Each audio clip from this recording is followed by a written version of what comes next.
एक महत्त्वाची बातमी पाहूया। नवी मुंबईच्या ऐरोलीतील थरारक मर्डर मिस्ट्री उघडकीस आलेली आहे। 11 महिन्यानंतर थरारक मर्डर मिस्ट्री उघडकीस आली आहे। थरारक हत्याकांडाचा अखेर उलगडा झालेला आहे।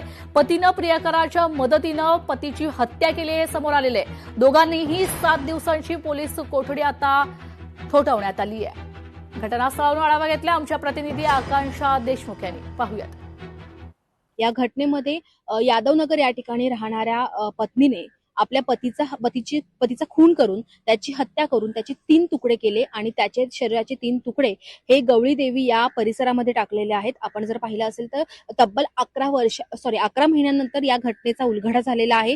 पोलिसांनी आरोपी महिलेसह तिचा जो प्रियकर होता त्याला देखील अटक केलेली आहे। सध्या आपण याच परिसरामध्ये आहोत। जर आपण पाहिलं असेल तर सध्या गवळी देव हा परिसर सध्या डोंगर माथ्याचा आहे। त्याच्याच वरतीच धबधबा देखील आहे आणि या ठिकाणी अनेक पर्यटक देखील येत असतात। मात्र सध्या काही वर्षांपासून हा यादवनगर परिसरातील गवळी देव हा डोंगर चर्चेचा विषय ठरलेला आहे। कारण याच ठिकाणी अनेक वेळा मर्डर करून या ठिकाणी जी डेड बॉडी असते ती टाकली गेली जाते आणि या घटनेमध्ये तर चक्क आपल्या पत्नीनेच पतीचा खून करून यादवनगरमध्ये घराच्या जवळ तिने खून केला आणि त्यानंतर रिक्षामध्ये त्याची बॉडी टाकली आणि त्याचे 3 वेगवेगळे पार्ट या डोंगरामध्ये आणून टाकलेले आहेत। सध्या पोलिसांतर्फे MIDC पोलिसांतर्फे या घटनेचा शोध सुरू आहे। मात्र 11 महिने सध्या या घटनेला असल्यामुळे जी शोध मोहीम आहे किंवा जो मयत व्यक्ती आहे त्याचे शरीराचे तुकडे शोधण्यास पोलिसांना कुठेतरी कमतरता भासत असल्याचं पाहायला मिळतंय। कारण 11 महिने या घटनेला उलटलेले आहेत।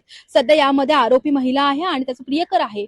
या दोघांनाही पोलिसांनी अटक केलेली आहे। सध्या पोलीस या घटनेचा कसून तपास सुरू करतायत। व्हिडिओ जर्नलिस्ट सुरजसह मी आकांक्षा देशमुख, लोकशाही मराठी, नवी मुंबई। नवी मुंबईमध्ये एका खळबळजनक मर्डर केसचा खुलासा झालेला आहे। पत्नीनेच प्रियकरासोबत मिळून पतीचा खून केला आणि त्याचे तुकडे केलेले आहेत। आपल्यासोबत नवी मुंबई पोलीस दलातील झोन 1 चे उपायुक्त आहेत। खरं तर अगदी कमी वेळामध्ये नवी मुंबई पोलिसांनी उलगडा केलेला आहे। नेमकं काय प्रकरण? नवी मुंबई पोलीस आयुक्तालयात रबाळे MIDC येथे दिनांक 24/4/26 रोजी एक मिसिंग दाखल होती। त्या मिसिंग मध्ये व्यक्ती होता बळीराम सूर्यनाथ कुशवा, वय 50 वर्ष। आणि ह्या मिसिंग दाखल 24/4/26 ला मिसिंग दाखल झाल्यानंतर रबाळे MIDC ने याबाबत तपास सुरू केला।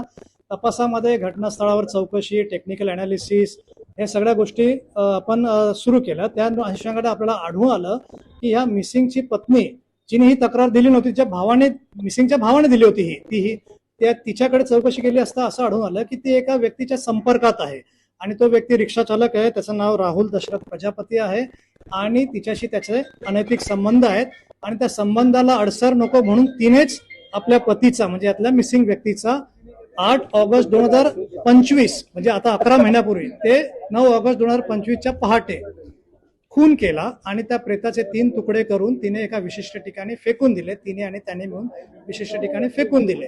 अशी कबुली पण त्यांनी मिळाल्यावरनं आपण हा रबाळे MIDC ला खुनाचा गुन्हा दाखल केला आहे। त्या दोन्ही आरोपींना अटक केलेली आहे। माननीय न्यायालयाने त्यांना 7 दिवसाची पोलीस कोठडी दिलेली आहे आणि आता पोलीस कोठडीत त्यांचा पुढील इन्व्हेस्टिगेशन आपण रबाळे MIDC करत आहे। आपण पाहू शकतो की दोन्ही आरोपींना अटक करण्यात आलेली, पोलीस कोठडी सुनावण्यात आली। व्हिडिओ जर्नलिस्ट सुरजसह मी आकांक्षा देशमुख, लोकशाही लोकशाही मराठी, ऐका, पहा, जागरूक रहा।